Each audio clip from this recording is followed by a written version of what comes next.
Alright guys, hello. And welcome to what is to be, I hope, another commentary. And today, I'm going to be talking about StoryFire and how I think it kind of sucks and my opinions about what it is and what it's doing. So, if you don't know, there's this new site that people have been talking about and it's called StoryFire. And Vishwana has told me about it, and some big names are even on it, like Keemstar has promoted this site, and people that are pretty big in the YouTube community, like Boogie, Keemstar obviously, and McJuggernuggets are kind of on it as well. Now I kind of think Boogie's a little washed, but I can make another video on my opinions on Boogie, but that'll be if people ask. So anyway, basically what this is going to be is I don't like StoryFire and I'm making this video to vent and, show my opinions, like I said in the beginning. So to preface everything here, I might not have all the information, and the information I do have might not even be accurate. I'm not really going to, headlong into this. I'm not really researching. At a face level, I'm looking at things and I'm trusting what some people have told me that I believe are trustworthy. But yeah, a lot of what I'm saying could probably be disproven if it is disprovable, but I haven't really looked into it. I'm just looking at things as they're shown and as they're easy to find, which we'll go into. You'll definitely see what I'm talking about. But anyway, basically, it's been said by some people that this site might be the next YouTube killer, or at least a contender to YouTube, and that it's going to get big. And for all intensive purposes, it might. I think it definitely has some things going on with it that it might, and it has some names that attract people. But I think the way things are on StoryFire right now is going to make things super hard for it to get like that. And they would have to get probably super lucky, in my opinion, to even match YouTube. But this all goes to how they're running their site, the gimmicks that they have, and what it kind of feels like their site really wants to become, and why it's bad for the community in general with how they run it. And again, to be clear, I have no confirmation if things are the way they are that I'm about to say, but I'm looking at it based on how they describe it and how easy the information actually is to find for a lazy asshole like me. The first thing I think that's wrong with StoryFire is Blaze. So, as you can see here, Blaze is something that StoryFire uses. I call it like a little gimmick, where Blaze is something you earn if people watch your videos, which you can then use to view and promote your own content. It says it right there on the site.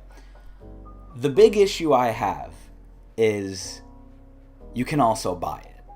Now, if you couldn't buy it, I would say this thing actually has a lot of good positives about it. It does have some negatives, but I would say the positives are really nice. So I'll give an example, right? Let's say you were a small creator and you were a good one.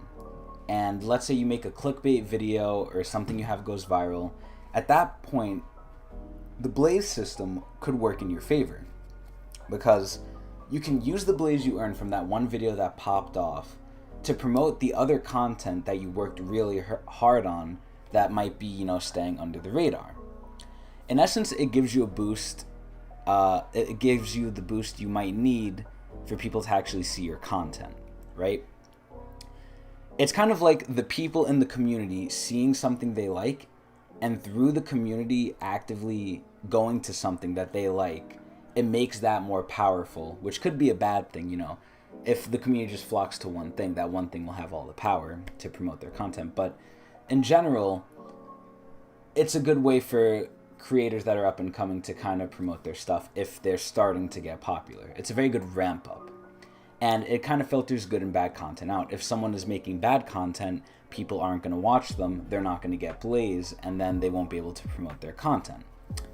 So it's very community oriented, which I think is a really good thing.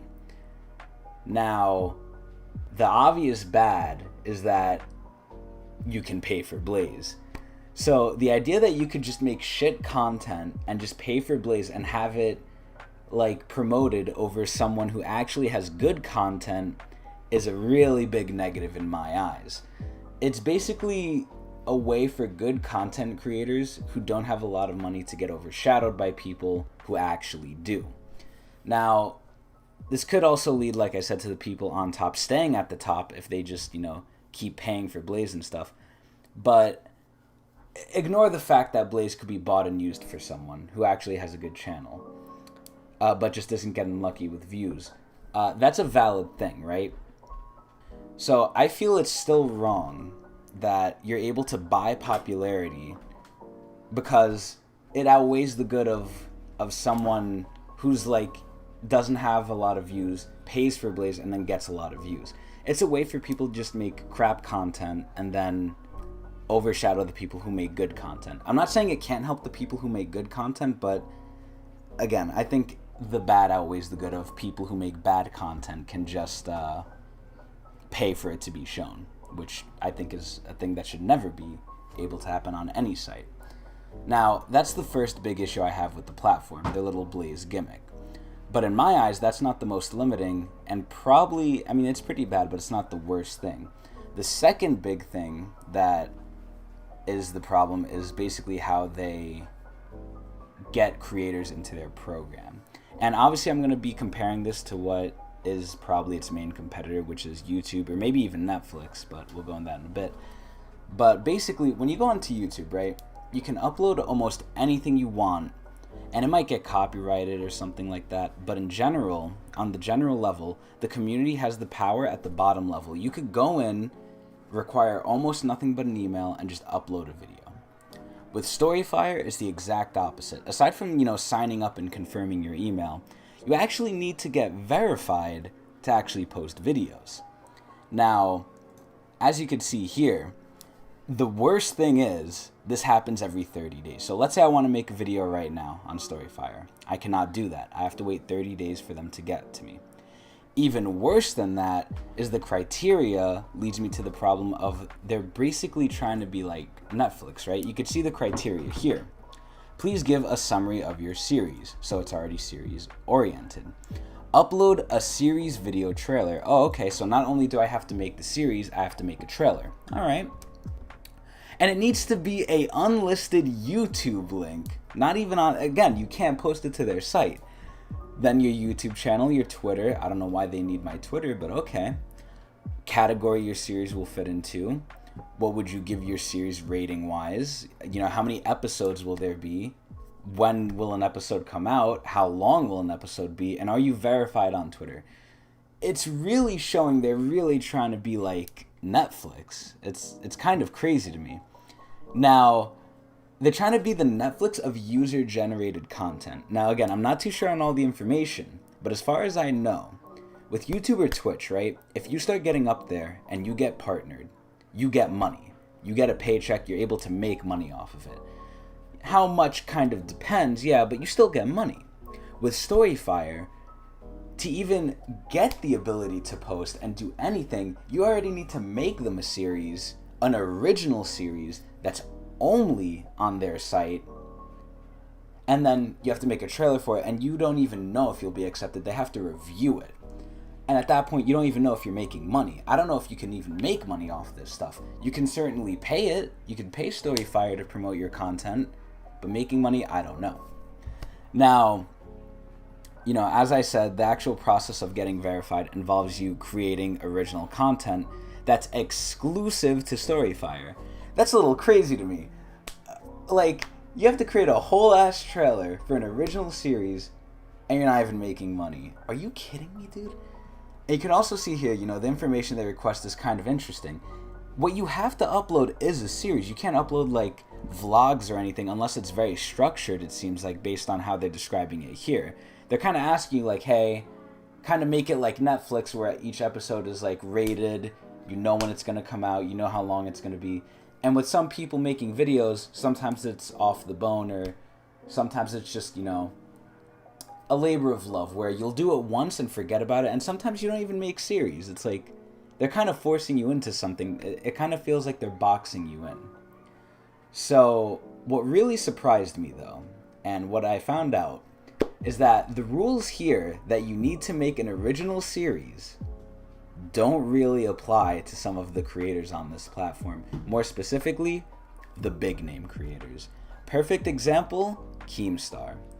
As you can see here, Keemstar's on here. Drama Alert's on here, and it's verified too. It's a verified Drama Alert account. It's owned by Keemstar. Now, Keemstar makes Drama Alerts and posts them on StoryFire, and he also posts them on YouTube. But as we saw on the page before, that should go against their whole, policy of you need to make original content only for StoryFire. Now, the biggest thing I could say in defense of this is maybe you upload it to StoryFire first, and then you wait a little bit, and then you upload it to other places, but it's just very unclear.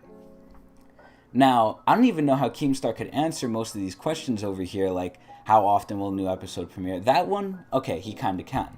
How many episodes will be in your series? That's unknown because his series is a news show. It keeps going. Rating, probably okay. Each episode, how long it will be? I don't think Keemstar could really answer that. It depends on how much news there is on that day. But even with all that, right? I don't know how he could just get away with posting it on YouTube and on StoryFire. It just looks like the rules either don't apply to him, or they can be bent for people who they know will bring traction to the site. Now, this kind of to me looks like favoritism, and look how well that's going for Twitch nowadays. It's terrible, and they're really trying to crack down on that, and they're getting clowned on.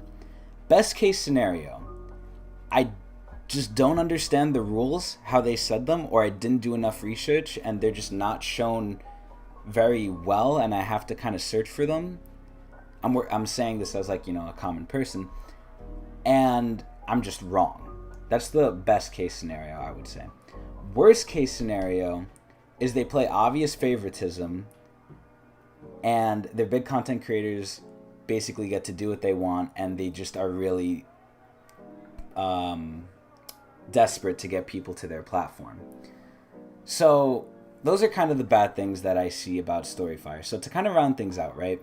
I think Blaze is fucking stupid because you can essentially buy popularity and overshadow people who make good content but don't want to shell out money to promote it.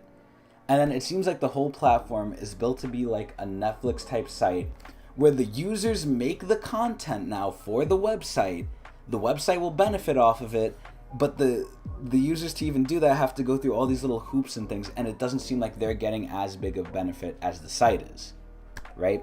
And then the last thing is, there's so much, it looks to be so biased towards big creators, because look at this. We have Keemstar's video here, Drama Alert. Welcome to Drama Alert, da da da da.